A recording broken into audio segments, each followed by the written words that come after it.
ಅಮಿತ್ ಶಾ ಭೇಟಿಗೆ ಬಂದಿದ್ದ ವಿಪಕ್ಷ ನಾಯಕರಿಗೆ ಭಾರಿ ನಿರಾಸೆಯಾಗಿದೆ. ರಾಜ್ಯಾಧ್ಯಕ್ಷ ಸ್ಥಾನದ ಬದಲಾವಣೆಗೆ ಒತ್ತಡ ಹಾಕೋದಕ್ಕೆ ದೆಹಲಿಗೆ ಎಂಟ್ರಿ ಕೊಟ್ಟಿದ್ರು ಅಶೋಕ್. ಆದರೆ ಅಶೋಕ್ ಅವರಿಗೆ ದೊಡ್ಡ ಮಟ್ಟದ ನಿರಾಸೆ ಆಗಿದೆ. ಕಳೆದ 4 ದಿನಗಳಿಂದ ದೆಹಲಿಯಲ್ಲೇ ಅಶೋಕ್ ಬೀಡುಬಿಟ್ಟಿದ್ದಾರೆ. ಕೊನೆಗೂ ಹೈಕಮಾಂಡ್ ಭೇಟಿ ಆಗದೆ ವಾಪಸ್ ಮರಳಿದ್ದಾರೆ. ಕೇವಲ ನಡ್ಡಾ, BL ಸಂತೋಷ್ ಅವರನ್ನ ಭೇಟಿ ಮಾಡಿಕೊಂಡು ವರದಿ ಕೊಟ್ಬಿಟ್ಟು ಬಂದಿದ್ದಾರೆ. ಅಮಿತ್ ಶಾ ಅವರನ್ನ ಭೇಟಿ ಮಾಡೋದಕ್ಕೆ ಅಶೋಕ್ ಅವರಿಗೆ ಅವಕಾಶ ಸಿಕ್ಕಿಲ್ಲ.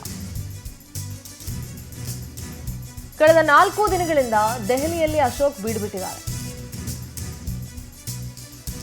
ರಾಜ್ಯಾಧ್ಯಕ್ಷ ಸ್ಥಾನದ ಬದಲಾವಣೆಗೆ ಒತ್ತಡ ಹಾಕೋದಕ್ಕೆ ದೆಹಲಿಗೆ ಎಂಟ್ರಿ ಕೊಟ್ಟಿದ್ರು. ರಾಜ್ಯದ ವಿದ್ಯಮಾನಗಳ ಬಗ್ಗೆ ಒಂದಷ್ಟು ಅಪ್ಡೇಟ್ಸ್ ಕೊಡೋದಕ್ಕೆ ಹೋಗಿದ್ರು. ಆದರೆ ನಡ್ಡಾ ಮತ್ತು BL ಸಂತೋಷ್ ಅವರ ಭೇಟಿಗೆ ಮಾತ್ರ ಸೀಮಿತ ಆಯಿತು.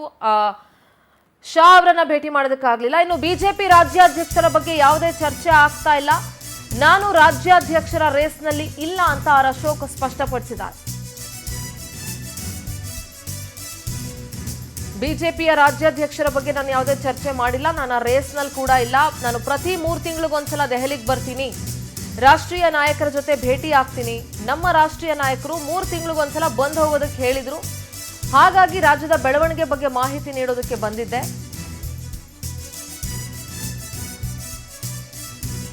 ನಾನು ರಾಜ್ಯಾಧ್ಯಕ್ಷರ ರೇಸ್ನಲ್ಲಿಲ್ಲ ಅಂತ ಅಶೋಕ್ ಮಾತಾಡಿದ್ದಾರೆ. ಮೊನ್ನೆ ಬೆಂಗಳೂರಿಗೆ ಬಂದಾಗಲೇ ಅಮಿತ್ ಶಾ ಜೊತೆಗೆ ಮಾತಾಡಿದ್ದೆ. ದೆಹಲಿಯಲ್ಲಿ ಅಧ್ಯಕ್ಷರ ಬದಲಾವಣೆ ಬಗ್ಗೆ ಚರ್ಚೆ ನಡೆದಿಲ್ಲ. ಕರ್ನಾಟಕದ ವಿಷಯನೇ ಬಂದಿಲ್ಲ. ಬೇರೆ ಬೇರೆ ರಾಜ್ಯಗಳ ಅಧ್ಯಕ್ಷರ ಘೋಷಣೆ ಬಾಕಿ ಇದೆ. ಇಲ್ಲಿ ನಮ್ಮ ರಾಜ್ಯದ ಬಗ್ಗೆ ಚರ್ಚೆ ಆಗಿಲ್ಲ. ಹಾಗೇನಾದ್ರೂ ಇದ್ರೆ ಜೋಶಿ ಅವರು ಹೇಳ್ತಾರೆ, ರಾಜ್ಯಾಧ್ಯಕ್ಷರ ಬದಲಾವಣೆ ಬಗ್ಗೆ ಚರ್ಚೆ ಆಗಿಲ್ಲ. ನಾನು ಆ ಬಣಕ್ಕೂ ಸೇರಿಲ್ಲ, ಈ ಬಣಕ್ಕೂ ಸೇರಿಲ್ಲ, ಯಾವ ಬಣದಲ್ಲೂ ನಾನು ಗುರುತಿಸ್ಕೊಂಡಿಲ್ಲ ಅಂತ ಅಶೋಕ್ ಸ್ಪಷ್ಟಪಡಿಸಿದ್ದಾರೆ. ಹೈಕಮಾಂಡ್ ಭೇಟಿಗೆ ಬಂದಿದ್ದೀರಿ, ಏನ್ ಆಗ್ತಾ ಇದೆ ಸರ್ ಬಿಜೆಪಿನಲ್ಲಿ? ಬದಲಾವಣೆ ಪರ್ವ ಅಂತ ಹೇಳಲಾಗ್ತಾ ಇದೆ. ಸಾಕಷ್ಟು ದೊಡ್ಡ ಮಟ್ಟದಲ್ಲಿ ಈಗ ಬಿಜೆಪಿನಲ್ಲಿ ಚರ್ಚೆ ಆಗ್ತಾ ಇದೆ ಸರ್. ನೋಡಿ, ನಾನು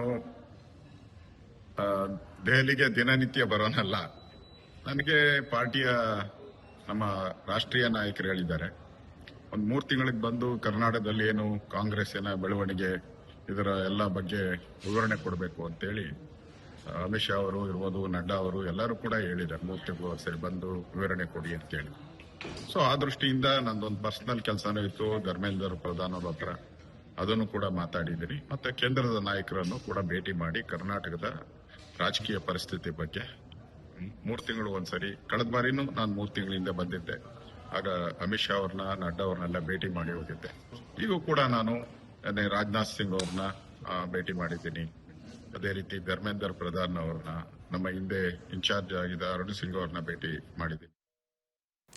ನಮ್ಮ ದೆಹಲಿ ಪ್ರತಿನಿಧಿ ಸಂತೋಷ್ ನೇರ ಸಂಪರ್ಕದಲ್ಲಿ ಜಾಯ್ನ್ ಆಗ್ತಾ ಇದ್ದಾರೆ. ಸಂತೋಷ್, ಬಿಜೆಪಿಯಲ್ಲೂ ಬದಲಾವಣೆಯ ಪರ್ವ ಆರಂಭ ಆಗಿದೆಯಾ, ಹೇಗೆ? ಯಾಕಂದ್ರೆ ಅಶೋಕ್ ಕಳೆದ 4 ದಿನಗಳಿಂದ ದೆಹಲಿಯಲ್ಲಿದ್ರು. ಫೈನಲಿ ಅವರು ಅಮಿತ್ ಶಾ ಅವರನ್ನ ಭೇಟಿ ಮಾಡೋದಕ್ಕೆ ಅವಕಾಶ ಸಿಕ್ಕಿಲ್ಲ, ಹಂಗೆ ವಾಪಸ್ ಬಂದಿದ್ದಾರೆ. ರಾಜ್ಯಾಧ್ಯಕ್ಷ ಸ್ಥಾನದ ಆಕಾಂಕ್ಷಿ ಕೂಡ ನಾನಲ್ಲ, ನನ್ನ ರೇಸಲ್ಲಿ ಇಲ್ಲ ಅಂತ ಹೇಳಿದ್ದಾರೆ. ಸದ್ಯ ಬಿಜೆಪಿಯ ವಿಚಾರವಾಗಿ ದೆಹಲಿಯಲ್ಲಿ ಆಗ್ತಿರುವಂತಹ ಡೆವಲಪ್ಮೆಂಟ್ಸ್ ಏನು ಸಂತೋಷ್?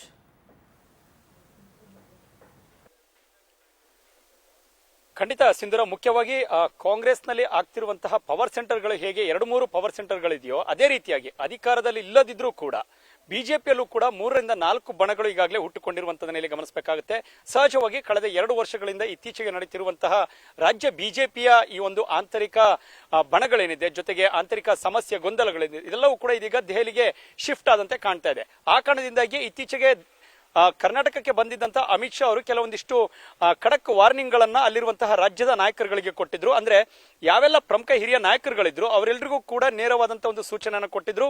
ಪ್ರತಿಯೊಬ್ಬರು ಕೂಡ ಪಕ್ಷವನ್ನ ಕಟ್ಟುವಂತ ನಿಟ್ಟಿನಿಂದಾಗಿ ಕೆಲಸವನ್ನ ಮಾಡಬೇಕು ಅನ್ನೋದ್ರ ಬಗ್ಗೆ, ಜೊತೆಗೆ ಪ್ರಮುಖವಾಗಿದ್ದಂತಹ ಅಶೋಕ್, ಬೊಮ್ಮಾಯಿ ಹಾಗೂ ವಿಜಯೇಂದ್ರ, ಈ 3 ಜನರಿಗೂ ಕೂಡ ಕೆಲವೊಂದಿಷ್ಟು ವರದಿಗಳನ್ನ, ರಾಜ್ಯದಲ್ಲಿ ಆಗ್ತಿರುವಂತಹ ವರದಿಗಳನ್ನ ರಾಷ್ಟ್ರ ಮಟ್ಟಕ್ಕೆ ಕಳಿಸಿಕೊಡ್ಬೇಕು ಅನ್ನೋದರ ಬಗ್ಗೆ ಕೂಡ ಸೂಚನೆಗಳನ್ನ ಕೊಡಲಾಗಿತ್ತು. ಅದರ ಮುಂದುವರಿದ ಭಾಗವಾಗಿ ಇದೀಗ ಅಶೋಕ್ ಕೂಡ ಕಳೆದ 4 ದಿನಗಳಿಂದ ದೆಹಲಿಯಲ್ಲಿ ಬೀಡನ್ನ ಬಿಟ್ಟಿದ್ರು. ಜೊತೆಗೆ ಅಧ್ಯಕ್ಷರಲ್ಲಿ ಬದಲಾವಣೆಯನ್ನ ಮಾಡಬೇಕು ಅನ್ನುವಂತ ನಿಟ್ಟಿನಿಂದಾಗಿ ವರದಿಯನ್ನು ಕೊಡುವಂತಹ ಪ್ರಯತ್ನವನ್ನ ಅಶೋಕ್ ದೆಹಲಿ ಮಟ್ಟದಲ್ಲಿ ಹೈಕಮಾಂಡ್ಗೆ ಮಾಡುವಂತಹ ಪ್ರಯತ್ನವನ್ನು ಮಾಡ್ತಾ ಇದ್ರು. ಆದ್ರೆ ಇದು ಈಗ ಅಮಿತ್ ಶಾ ಅವರನ್ನ ಭೇಟಿಗಾಗಿ ಕಳೆದ 3-4 ದಿನಗಳಿಂದಲೂ ಕೂಡ ದೆಹಲಿಯಲ್ಲಿ ಬೀಡನ್ನ ಬಿಟ್ಟಿದ್ರು. ಆದ್ರೆ ಅದು ಇದುವರೆಗೂ ಕೂಡ ಸಫಲವಾಗಿಲ್ಲ. ಬಂದಂತಹ ಬರಿಗೈಯಲ್ಲಿ ವಾಪಸ್ ಬೆಂಗಳೂರಿಗೆ ಇದೀಗ ಅಶೋಕ್ ವಾಪಸ್ ತೆರಳಿರುವಂತದ್ದು ಗಮನಿಸಬೇಕಾಗುತ್ತೆ. ಬದಲಿಗೆ ಧರ್ಮೇಂದ್ರ ಪ್ರಧಾನ್, ರಾಜನಾಥ್ ಸಿಂಗ್, JP ನಡ್ಡಾ ಬಿಜೆಪಿ ರಾಷ್ಟ್ರೀಯ ಅಧ್ಯಕ್ಷ, ಜೊತೆಗೆ BL ಸಂತೋಷ್ ಸಂಘಟನಾ ಕಾರ್ಯದರ್ಶಿ, 4 ಜನರನ್ನ ಭೇಟಿ ಮಾಡಿ ಸದ್ಯದಲ್ಲಿ ಆಗ್ತಿರುವಂತಹ ಬಿಜೆಪಿಯ ಆಂತರಿಕ ಬೆಳವಣಿಗೆಗಳಿಂದ ಜೊತೆಗೆ ಯಾಕೆ ರಾಜ್ಯಾಧ್ಯಕ್ಷರನ್ನ ಬದಲಾವಣೆ ಮಾಡಬೇಕಾಗಿದೆ ಇದೆಲ್ಲದರ ಬಗ್ಗೆ ಒಂದು ವರದಿಯನ್ನು ಕೊಡುವಂತಹ ಪ್ರಯತ್ನ ಮಾಡ್ತಾರೆ. ಸಹಜವಾಗಿಯೂ ಕೂಡ ಬಿಜೆಪಿಯಲ್ಲೂ ಕೂಡ ಈ ರೀತಿಯ 3 ರಿಂದ 4 ಪವರ್ ಸೆಂಟರ್ಗಳು ಹುಟ್ಕೊಳ್ತಾ ಇದೆ. ಅದರಲ್ಲಿ ಇದೀಗ ಆರ್ ಅಶೋಕ್, ಬೊಮ್ಮಾಯಿ, ಹಲವು ಕೆಲವೊಂದಿಷ್ಟು ಹಿರಿಯ ನಾಯಕರುಗಳನ್ನು ತಟಸ್ಥ ಬಣದಲ್ಲಿ ಗುರುತಿಸಿಕೊಂಡಿದ್ರು. ಅದರಲ್ಲಿ ಸಂಸದ ಸುಧಾಕರ್ ಕೂಡ ಸೇರಿಕೊಂಡಿರುವಂತದ್ದು. ಹೀಗಾಗಿ ವಿಜೇಂದ್ರ ಅವರನ್ನ ಹೇಗಾದ್ರೂ ಮಾಡಿ ಬದಲಾವಣೆ ಮಾಡಬೇಕು. ಆ ಜಾಗಕ್ಕೆ ಮತ್ತೊಬ್ಬ ವ್ಯಕ್ತಿಯನ್ನ ತಂದು ಕೂರಿಸಿದ್ದೆ ಆದಲ್ಲಿ ಸಹಜವಾಗಿ ಪಕ್ಷವನ್ನ ಕಟ್ತೇವೆ, ಈ ರೀತಿಯ ಒಂದು ಸಂದೇಶವನ್ನು ಕೊಡುವಂತ ಪ್ರಯತ್ನವನ್ನ ಹೈಕಮಾಂಡ್ ಮಟ್ಟದಲ್ಲಿ ಆರ್ ಅಶೋಕ್ ಮುಂದಾಳತ್ವದಲ್ಲಿ ಇದೀಗ ಮಾಡುವಂತ ಪ್ರಯತ್ನ ನಡೀತಾ ಇದೆ. Sindhu, okay, thank you Santosh ನಿಮ್ಮೆಲ್ಲ ಡೀಟೇಲ್ಸ್ಗಾಗಿ.